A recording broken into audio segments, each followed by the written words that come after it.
Halo para pendengar, dimanapun kalian berada, balik lagi channel Gear Christopher. Oke, dalam video kali ini gue akan kembali membahas tentang LN Isekai The Cheat.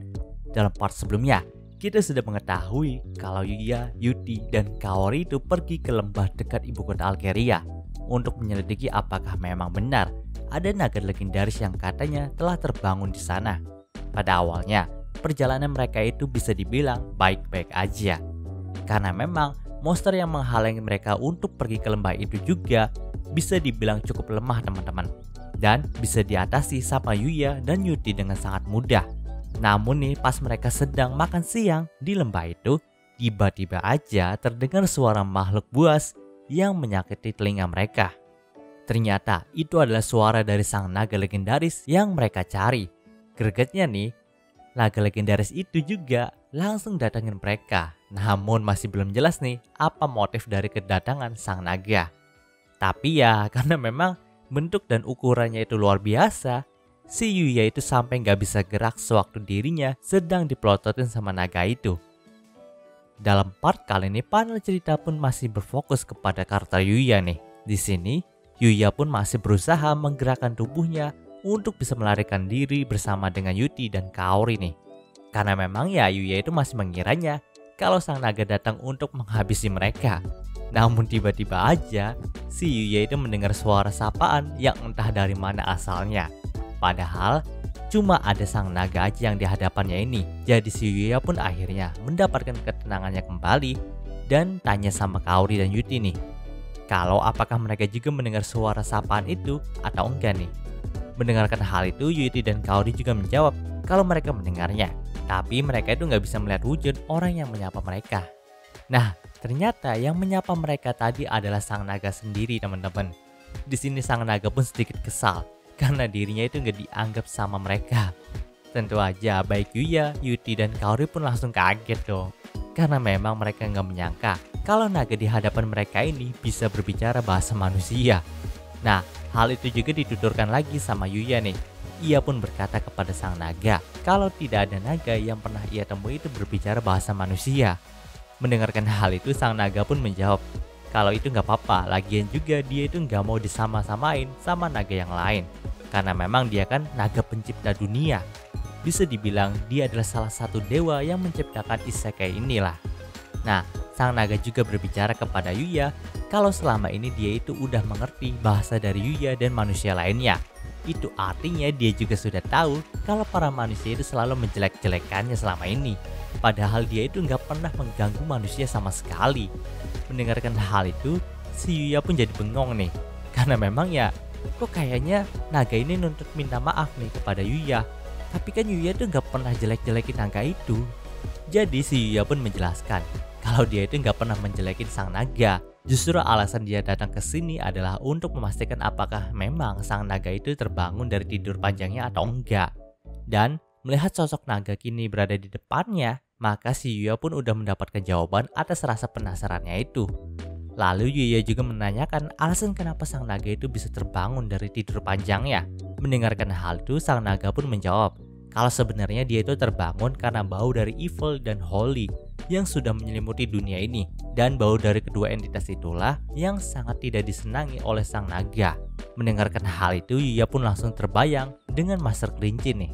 Karena memang Master dari Yuya itu kan salah satu entitas holy gitu.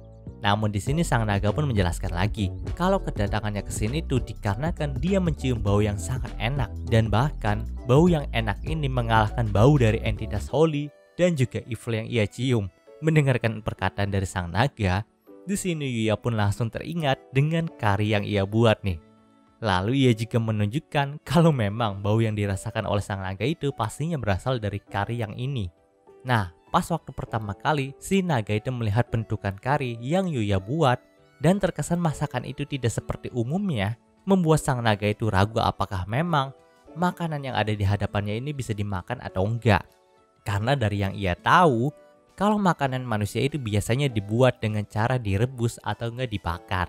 Jadi apakah makanan yang dicampuri dengan banyak rempah itu termasuk makanan yang aman untuk dimakan atau enggak gitu. Namun di sini Yuya pun menjelaskan kalau memang makanan ini bisa dimakan kok. Nah, perkataan itulah yang meyakinkan sang naga untuk memakan kari buatan Yuya nih. Tapi Saat sang naga itu ingin memakannya, entah kenapa muka dari Yuti itu langsung berubah seakan-akan dia itu nggak mau merelakan sang naga buat memakan kari buatannya Yuya.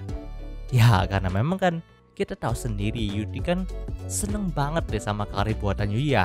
Dan lagi dia itu lagi enak-enakan makan kari buatan Yuya. Si Yuti itu malah diganggu sama naga yang tiba-tiba aja datang dan ngerebut makanan kesukaannya. Pastinya Yuti itu nggak rela banget lah. Melihat hal itu, Yuya pun langsung menenangkan Yuti dan berkata kalau dia itu akan membuatkan kari lagi buat Yuti nanti.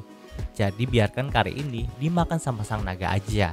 Mendengarkan hal itu, sang naga pun langsung jadi angkuh nih dan berkata apakah Yuya itu benar-benar yakin jika sang naga memakan kari ini, maka dia juga akan membiarkan Yuya dan yang lainnya pergi.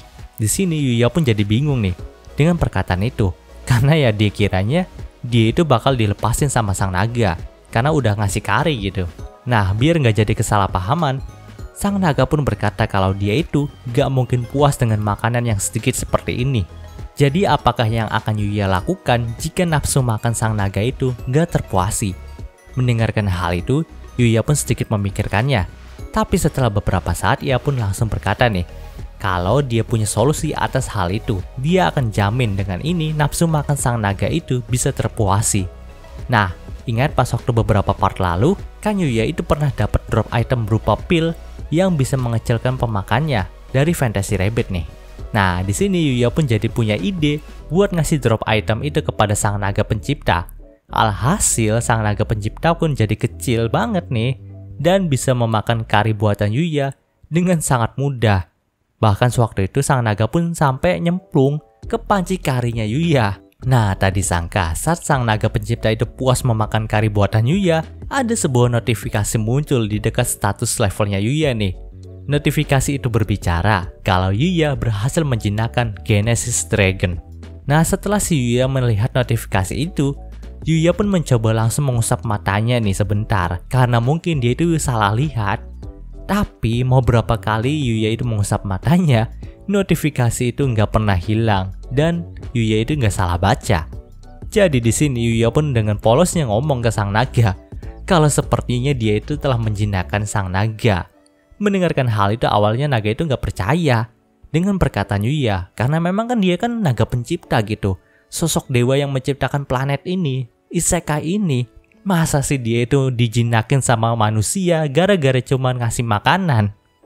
Namun ekspresi sombong sang naga pun hanya bisa bertahan beberapa menit aja teman-teman. Karena sewaktu dia melihat statusnya, memang benar kalau dirinya itu telah dijinakan sama Yuya. Tentu aja si naga pun langsung ketar-ketir nih. Lalu ia juga sampai marah kepada Yuya. Melihat hal itu Yuya pun hanya bisa meminta maaf kepada sang naga. Karena memang ya Yuya juga nggak tahu kalau kasih kari ke naga itu bisa menjinakkannya. Di sini sang naga pun berkata nih, kalau dia itu nggak butuh permintaan maaf dari Yuya. Yang ia butuhkan sekarang ini adalah Yuya mau membebaskan dirinya. Mendengarkan hal itu Yuya pun tersenyum pahit dan berkata, masalahnya dia juga nggak tahu gimana caranya membebaskan sang naga dari menjadi hewan peliharaannya. Yaps, di sini perasaan sang naga pun langsung hancur lebur dong. Ya gimana nggak hancur kan? Dia kan dewa dari planet ini, tapi malah dijadiin peliharaan sama Yuya gitu. Di sini sang naga pun hampir menangis dan berkata kenapa Yuya itu menjinakkannya kalau dia itu nggak tahu caranya membebaskan sang naga. Mendengarkan hal itu Yuya pun nggak bisa ngomong apapun lagi dan hanya membuat wajah meminta maaf kepada sang naga. Tapi setelah beberapa saat Yuya pun langsung ngomong nih, kalau dari awal kedatangan mereka ini untuk menyelidiki sang naga dan bukannya menjadikannya hewan peliharaan. Karena memang para penduduk Alkeria itu masih ada yang belum percaya kalau naga pencipta ini sudah terbangun dari tidurnya. Padahal sudah ada tanda-tanda yang sangat kuat nih dari para monster lembah ini yang turun dan menyerang beberapa desa di Alkeria. Mendengarkan hal itu sang naga pun berkata kalau itu wajar aja dan bisa dimaklumi. Karena memang sudah ribuan tahun berlalu dirinya bangun dari tidur panjangnya. Dan faktor paling penting atas kebangunannya ini adalah para Holy dan Evil yang saling bertarung di planet ini. Tentu aja setelah kian lama tidur dan terbangun, pastinya si naga ini sangat lapar. Maka dari itulah dia datang kepada Yuya karena mencium bau nikmat dari karinya. Setelah menceritakan hal itu, sepertinya si naga pun udah mau terima aja nih nasibnya buat jadi peliharanya Yuya. Makanya dia pun langsung ngomong, jadi apa yang ingin Yuya lakukan kepada dirinya. Mendengarkan hal itu, Yuya pun agak bingung nih. Tapi untuk sementara ini, dia akan memberikan nama terlebih dahulu kepada sang naga. Mendengarkan kalau dirinya akan diberi nama, entah kenapa membuat sang naga itu jadi senang nih. Ia pun berkata kalau sebaiknya Yuya itu memberikan nama yang sangat keren kepada dirinya. Di sini Yuya pun diam sejenak dan memperhatikan perawakan dari sang naga. Lalu Yuya pun berkata kalau ia akan menamainya Oma, dari kata Oma Gatoki, yang berarti senja teman-teman. Karena memang warna dari sang naga itu mirip seperti hari saat sudah senja. Mendengarkan hal itu, sang naga pun menerima nama pemberian dari Yuya nih. Lalu Yuya pun memperkenalkan dirinya, Yuti, Kaori, Knight, dan Akatsuki kepada Oma. Mendengarkan hal itu, Oma pun langsung memberikan komentarnya kalau dia mencium bau campuran antara holy dan evil di dalam tubuhnya Yuti. Untuk Yuya, dia juga merasakan bau holy, tapi yang lebih ia kenal adalah bau dari seorang teman lama dari Oma nih. Dia adalah orang yang luar biasa dan biasa disebut sebagai Sage. Mendengarkan hal itu, Yuya pun langsung kaget dong, karena dia itu nggak nyangka Oma itu bisa berteman dengan Sage. Di sini Yuya pun berkata kalau sekarang dia itu mewarisi segala hal dari Sage, termasuk rumah, kekuatan sihir, juga pengetahuannya. Mendengarkan hal itu, Oma pun mengikhlaskannya, karena memang dia juga tahu kalau Sage adalah manusia, sedangkan dirinya adalah makhluk abadi. Jadi, dia tahu kalau suatu hari nanti Sage itu akan tiada dan mewariskan segalanya kepada pewaris yang ia pilih. Dalam hal ini adalah Yuya. Nah, di sini Oma juga melanjutkan perkataannya nih. Kalau dia itu sedikit bingung dengan Kaori, karena memang dia itu nggak mencium bau mengancam apapun dari Kaori. Jadi bisa dibilang Kaori itu adalah orang biasa, tapi kenapa Kaori itu mau datang ke tempat seberbahaya ini? Lalu, saat Oma melihat Knight dan Akatsuki, ia pun menutup matanya dan berkata kalau dia tidak heran lagi makhluk seperti Knight dan Akatsuki menjadi peliharaan dari Yuya. Mendengarkan hal itu, Yuya pun jadi kagum nih kepada Oma, karena memang dia bisa menyadari betapa spesialnya Akatsuki dan Knight ini. Tapi di sini Yuya pun mencoba menguji kemampuan dari Oma nih dengan bertanya makhluk ras apakah Knight itu.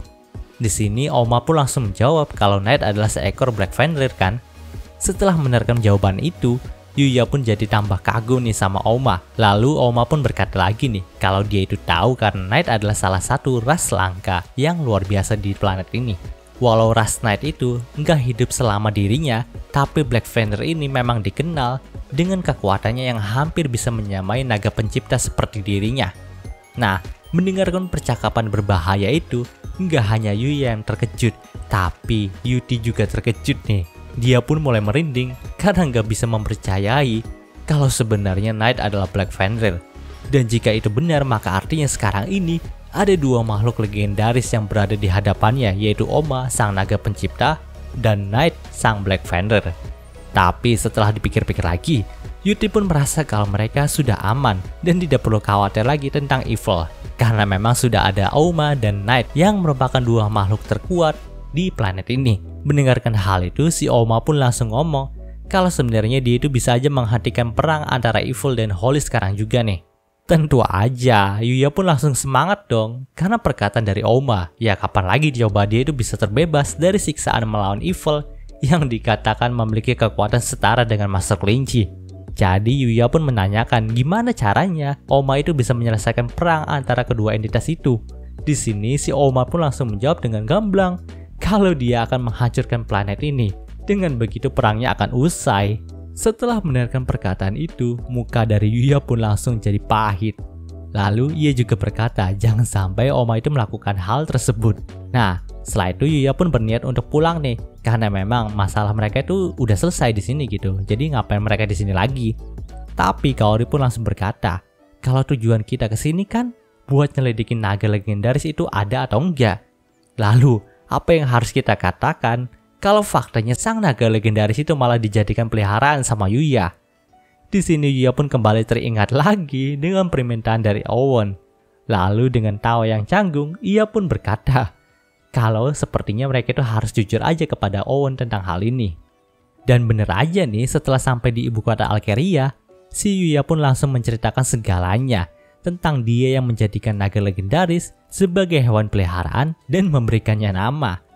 Nah, tak hanya Owen yang kaget tentang hal itu, tapi juga Arnold. Namun sih pada akhirnya, si Owen dan Arnold itu menyerahkan naga legendarisnya kepada Yuya. Karena memang sekarang faktanya, dia adalah peliharaan dari Yuya. Nah, karena hal ini juga, si Arnold itu makin ngebet banget buat naturalisasi Yuya sebagai kesatria kerajaan Alkeria nih. Ya, mengingat kekuatan dari Yuya ini sangat nggak masuk akal teman-teman. Namun Owen pun kembali mengingatkan Arnold lagi nih, kalau mereka nggak bisa melakukan hal itu. Karena Yuya kan adalah bangsawan dari negara lain. Jadi mereka itu nggak bisa asal comot bangsawan dari negara lain aja buat jadi bagian dari negara mereka gitu. Ya, mereka berdua itu masih menganggap Yuya sebagai bangsawan negara lain. Padahal dari dulu Yuya itu udah ngomong kalau dia bukanlah bangsawan, tapi orang biasa. Namun ya memang di negaranya itu, orang biasa itu punya nama marga. Tapi si Arnold, Owen, Lexia, dan Luna itu nggak pernah ngerti. Dan cerita di part ini pun berakhir. Oke, mungkin segitu pembahasan dari Isekai Gadgetnya kali ini. Jika kalian suka video ini, jangan lupa untuk like, komen, dan subscribe, dan juga share agar gue lebih semangat lagi dalam membuat video dalam channel ini. Terima kasih telah menonton sampai detik ini. Gue Gary Christopher, signing off.